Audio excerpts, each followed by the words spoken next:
வணக்கம். அதாவது உலக பிரசித்தி பெற்ற திருவொத்துரோசமங்கை ஆலய கும்பாபிஷேகத்துல பெண் பக்தர்களிடம் நகைகளை பிடுங்கிச் சென்ற 5 பேரை இன்று போலீசார் கைது செய்து அவர்களை சிறையில் அடைச்ச சம்பவம் பரபரப்பை ஏற்படுத்தியிருக்கிறது. கடந்த ஏப்ரல் மாதம் 4ஆம் தேதி ராமநாதபுரம் மாவட்டம் உத்தரோசமங்கையில் அமைந்துள்ள உலக பிரசித்தி பெற்ற சிவாலயமாகவும் உலகின் முதல் சிவாலயம் என போற்றப்படும் மங்களேஸ்வரி சமேத மங்கள்நாத ஆலய கும்பாபிஷேகம் நடைபெற்றது. இதுல தமிழகம் மட்டுமின்றி பல்வேறு மாநிலங்கள் மற்றும் தமிழகத்தில் இருக்கக்கூடிய பல்வேறு மாவட்டங்களிலிருந்து லட்சக்கணக்கானோர் கூடியிருந்தனர். இந்த கும்பாபிஷேகத்துல பெண்கள் கூட்டம் மிக அதிகமாக இருந்ததை பயன்படுத்தி கொண்டு தரிசனத்திற்காக காத்திருந்த பெண்களிடம் கொள்ளையர்கள் கைவரிசை காட்டினாங்க.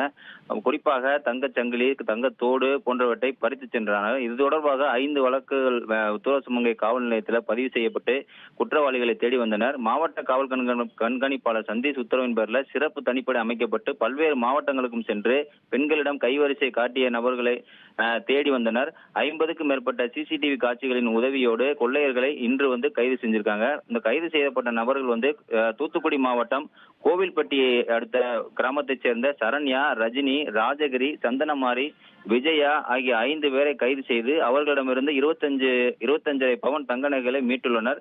2 மாதம் தொடர்ந்து இந்த குற்றவாளிகளை தேடி தற்போது கைது செய்து சிறையில் அடைத்த இந்த போலீசாரை மாவட்ட காவல் கண்காணிப்பாளர் சந்தீஷ் பாராட்டினார்.